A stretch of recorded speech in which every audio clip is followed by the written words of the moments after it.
Super Smash Bros. Undisputably one of the greatest franchises ever, and subject of much discussion. Super Smash Bros. Gave the opportunity to beat Nintendo characters up as their favorite Nintendo characters. And that's what this video boils down to, the characters. More specifically, who I think should be in the next Super Smash Bros. Game for the Wii U and 3DS.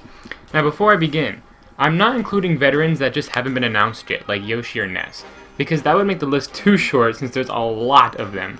Also, the order of this list is not the order of what I think is more likely, but it's in the order of what I want to see the most, from the least to greatest. I do, of course, think that each of these characters have a chance to make the roster, but I decided to structure the list according to my own appeal. Okay, good. Starting off the list, Little Mac. Now I'll be frank, I've never actually played any of the Punch-Out games, but there are reasons why I think he'll be in the next game. He's widely popular as a candidate for starters. He appears to have the stage in Smash 4, you know, the boxing ring, and Masahiro Sakurai has stated that he would like to use Smash 4 to help revive some retro characters, and Little Mac fits the bill on all accounts. Looks like Little Mac has a decent chance to make the game when you consider all of this. Of course, I don't need to mention his transformation into Gigamac being a potential Final Smash, and his moveset? I don't know. If they made up the iconic Falcon Punch, I'm sure they can get creative with Little Mac, besides giving him only punches or kicks. I'm not all that excited for Little Mac myself since I have no attachment to the character, but I can see why other people are, and it's looking pretty likely that he'll be in. Number 9 on this list, Krom from Fire Emblem. I'm actually not too sure about Krom specifically. There's actually a lot they can do with the Fire Emblem as a franchise when introducing new characters for Smash Bros. But being the new protagonist of the newest game, it feels like Krom is your go-to guy for the Fire Emblem representation. He could either replace Ike or become a third Fire Emblem character, though I really feel like the former is more likely. I like Ike as much as the next guy, but I really think we need to limit the number of sword characters we have, and Ike might not be as popular as he was when Brawl came out, or as popular as Krom is now. Krom is just cool, so here's hoping he'll make an appearance. Twirling her way into number 8 is Dixie Kong. Now, when I thought of which Donkey Kong representative could be added to Smash 4, I immediately thought Dixie.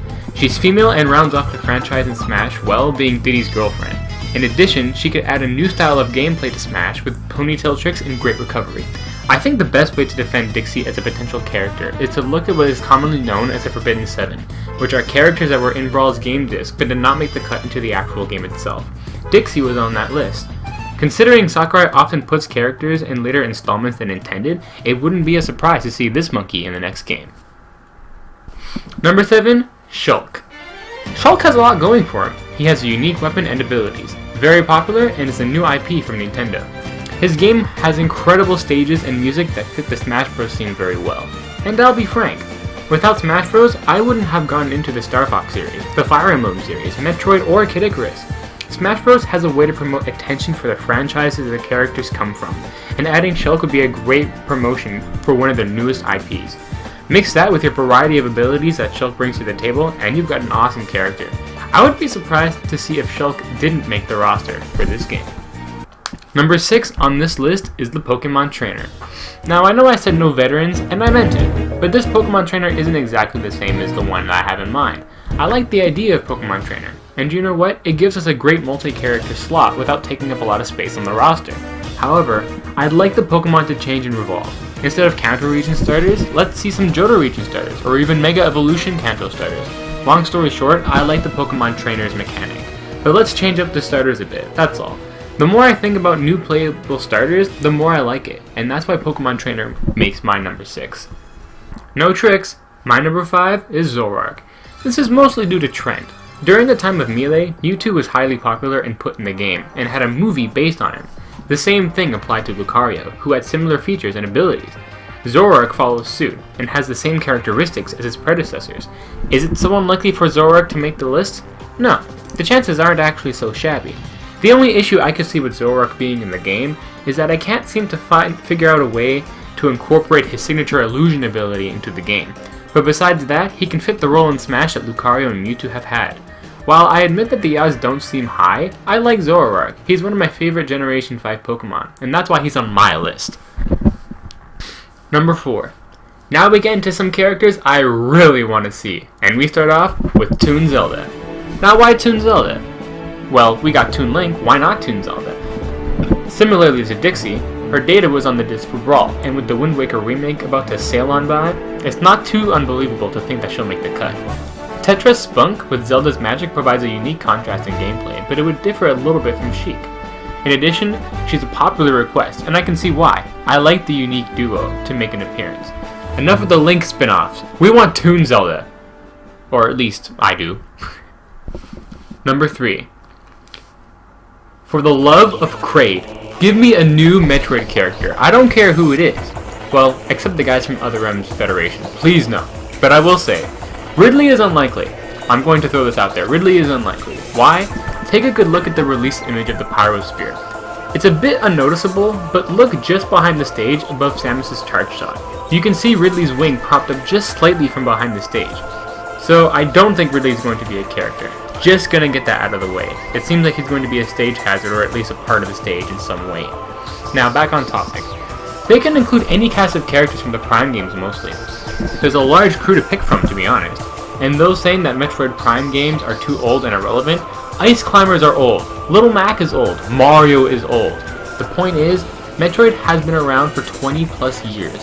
There are some cool characters that can be included, and I'd like to see some love for the franchise. So please, give me Rundus or Silex, or even Dark Samus. As much as I don't like dark versions of characters being characters themselves, it's better than nothing. Sakurai, please show me that you appreciate Metroid for the awesomeness that it is, and give us some new Metroid representatives. Or at least one, please. Please? Number 2. This one goes to everyone's favorite goddess, Palutena.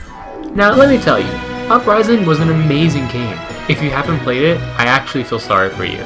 It's easily one of my favorite games to date, and it introduced some cool characters and made existing characters flourish, one of them being Palutena.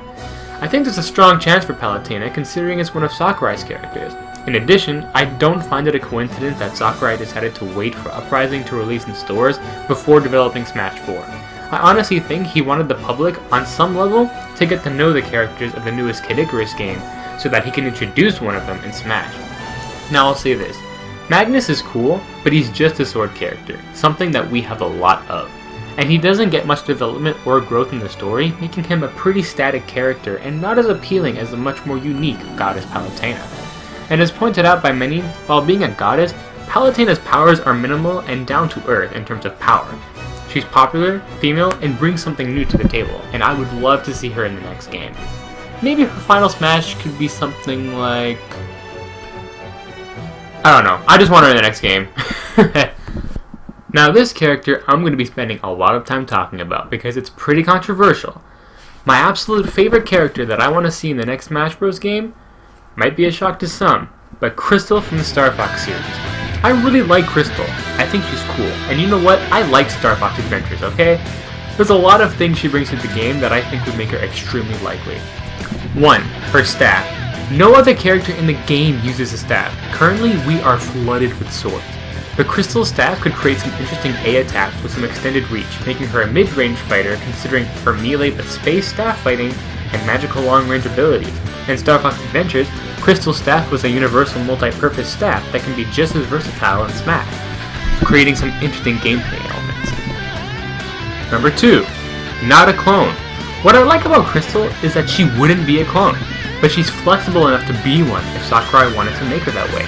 She's an official member of Star Fox. She can handle blasters, grenades, vehicles, mines, and all of that, so her moveset could incorporate the current Star Fox characters' attacks if Sakurai wanted to do that. But then she has her own playstyle. Her final smash could be completely unique, like using Krazoa Spears to attack, dinosaurs, or even a pseudo-Wario final smash where she briefly transforms into her Sharp Claw. Point is, she's versatile and would have a completely different and unique moveset, which is an awesome thing when looking at new characters. And number 3, Masahiro Sakurai expressed interest in wanting more female characters in Brawl, and all we got was an expansion of Samus, Zero Suit Samus, which was cool. I liked Z-Suit. But it's not a new character, and Wii Fit Trainer is more of a mannequin than a woman. No offense. Adding Crystal adds to the female presence in Smash, and again, she brings so much unique abilities that complement and contrast the current characters in Smash. And for people saying that there's too many Star Fox characters already, she could replace Falco or Wolf. But better yet, what's wrong with 4 Star Fox characters? Mario has 6, Zelda has 4. Star Fox is just as relevant in Nintendo's history as Zelda is, being around the same age. If Zelda can have 4 characters, actually, technically 5, since Zelda transforms into Sheik. Well, I guess by that token you could say that Metroid has 2 characters. But anyway, if Zelda can have 4 characters, so can Star Fox, or even series like Kirby for that matter. For wrapping up Crystal Spot, I just gotta say that if Sakurai put her in this game, I would main her for life. And that's why she gets my number 1. And that concludes my top 10 list for Smash 4. If you enjoyed this video, please support it by leaving a like and subscribing. And if you have any problems with this list, or think I missed someone, or you want to tell me why I'm wrong, or if you want to make your case, you can leave a video response or a comment and maybe I'll address it in another video. Until then, I'll see you on Smash 4's multiplayer mode.